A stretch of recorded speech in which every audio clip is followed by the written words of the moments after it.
নমস্কার বন্ধুরা, welcome to ST unique sports.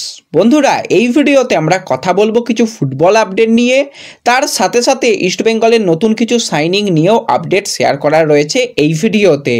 খুবই ইন্টারেস্টিং ভিডিও হবে, শুরু থেকে শেষ পর্যন্ত দেখো। আর ভিডিও ভালো লাগলে সকলে একটু লাইক শেয়ার করে দিও। আর যারা চ্যানেলে প্রথমবারের জন্য এসেছো, মনে করে চ্যানেলটাকে সাবস্ক্রাইব করে নিও, তাহলে তোমাদের প্রিয় দলের খেলার সমস্ত আপডেট তোমরা এখানে পেয়ে যাবে। আর যারা এখনও এসডি ফ্যামিলি চ্যানেলটাকে সাবস্ক্রাইব করোনি, অবশ্যই কিন্তু এসডি ফ্যামিলি চ্যানেলটাকেও একটু সাবস্ক্রাইব করে নিও। ভিডিওর ফার্স্ট কমেন্টেই কিন্তু লিঙ্ক থাকবে, সেখান থেকে গিয়ে সাবস্ক্রাইব করে নিতে পারো। তো এবার যদি আমরা মেন টপিক নিয়ে আলোচনা করি, প্রথমেই কথা বলতে হবে একটুখানি ইস্টবেঙ্গলের সিনিয়র দলকে নিয়ে। তোমাদের যেরকমটা জানিয়েছিলাম, হেক্টর ইউস্তে সে কিন্তু খুব তাড়াতাড়ি কলকাতায় আসতে চলেছে। যেরকমটা আপডেট রয়েছে, আজকেই কিন্তু মধ্যরাত্রে হেক্টর ইউস্তে সে কিন্তু কলকাতায় চলে আসবে। তো আরও একজন ডিফেন্ডার, সেটা হচ্ছে হিজাজি মাহের, কবে আসবে? তো হিজাজি মাহের কিন্তু জর্ডান জাতীয় দলে ডাক পেয়েছে। আজকে রাতের বেলা কিন্তু জর্ডানের সঙ্গে কুয়েতের যেটা ওয়ার্ল্ড কাপ কোয়ালিফিকেশানের ম্যাচ রয়েছে, সেই ম্যাচের জন্য কিন্তু আজকের ম্যাচ খেলা হয়ে যাওয়ার পর কিন্তু সে কলকাতার উদ্দেশ্যে রওনা দেবে। তো আশা করা যাচ্ছে যে দু একদিনের মধ্যেই কিন্তু সেও এসে যাবে। এসে গেলে কিন্তু তারপর একদম জোর কদমে অনুশীলন চলবে।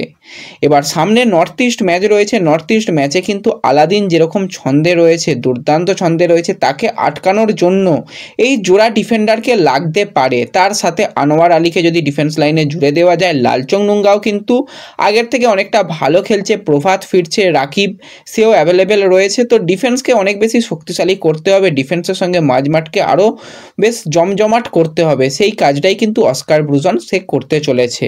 এবার বিদেশি পরিবর্তন নিয়েও কিন্তু চিন্তাভাবনা চলছে, সেগুলো ভিতর চলছে, সেগুলো এই মুহূর্তেই কিন্তু এত তাড়াতাড়ি বাজারে আসবে না, অন্তত ডিসেম্বর মাসটা এলে তবে বোঝা যাবে। তো যাই হোক, এরপর যদি আমরা একটুখানি মোহামেডানকে নিয়ে কথা বলি, তো মোহামেডান শিবিরেও কিন্তু তারা প্রস্তুতি পর্ব তাদের মতন চালাচ্ছে। তাদের কোচকে নিয়ে রীতিমতন চিন্তায় তারা রয়েছে, কারণ একদমই কোচের যেটা ফরমেশন বা যেরকম প্লেয়িং স্টাইল, সেই অনুযায়ী কিন্তু দল খেলতে পারছে না। দলের পারফরমেন্স খারাপ হলে তো কোচের দিকে আঙুল উঠবে, এটা সাধারণ ব্যাপার। তো কোচকে নিয়ে তো এরকম একটা চাপে রয়েছে মোহামেডান। তার সাথে সাথে তারা বেশ কিছু পরিবর্তন চাইছে উইন্টার ট্রান্সফার উইন্ডোতে। প্রথম যেটা পরিবর্তন চাইছে সেটা হচ্ছে স্ট্রাইকার লাইনে একজন ভালো মানের গোল করতে পারে এরকম প্লেয়ার, কারণ ফ্র্যাঙ্কা এবং মানজোকি দুজনেই চলছে না। ফ্র্যাঙ্কা তবু একটুখানি খেলাধুলা তার ইচ্ছা রয়েছে, বল কিছু ভালো পাস করে, কিছু ফাইনাল তারটাই অ্যাটাক তৈরি করে, কিন্তু মানজোকির কাছ থেকে কিচ্ছু পাওয়া যাচ্ছে না। এতগুলো ম্যাচ হয়ে গেল, তার নামের পাশে কিন্তু কোনো গোল নেই এবং ক্রিয়েটিভিটিও খুব একটা লাগছে না। একটু বল হোল্ড করে খেলতে পারে আর একটু স্লো, এর বেশি কিচ্ছু নয়। তো তাকে ছাঁটাই করার জন্যই কিন্তু সমস্ত রকম কাজ চলছে। ভিতর কিন্তু বেশ কিছু প্লেয়ারের সঙ্গেও নাকি ফ্রি প্লেয়ারের সঙ্গে কথাবার্তা বলা হচ্ছে এবং অন্য কোনো ব্যবস্থাও হতে পারে, এবং তাকে খুব সম্ভবত লোনে কিন্তু কোনো আই লিগের ক্লাবে পাঠানোর চেষ্টা চালাচ্ছে মোহামেডান কর্তারা। তো এবার যদি আমরা সরাসরি চলে আসি একটু ইস্টবেঙ্গলের দিকে, তো ইস্টবেঙ্গল কিন্তু এই মুহূর্তে বেশ কিছু নতুন সাইনিং করছে।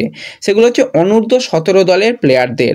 তো 3 জন প্লেয়ারকে সাইন করিয়েছে, তার মধ্যে প্রথম প্লেয়ার হচ্ছে মোহাম্মদ সিফাজ।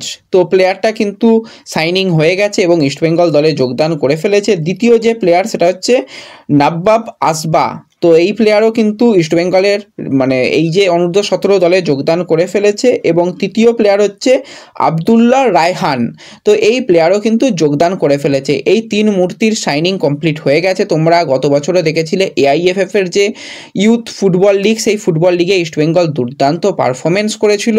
তো সেই ইউথ ফুটবল লিগের জন্য এরকম প্লেয়ারদের সাইনিং করা হচ্ছে। গত বছরে তোমাদের মনে থাকবে দেবজিতের কথা, প্রচুর গোল করেছিল, ইস্টবেঙ্গলের রিজার্ভ টিমেও সে চলে এসেছে এবং প্র্যাকটিস করছে। তো সেই দেবজিৎও কিন্তু এই দলে যুক্ত রয়েছে।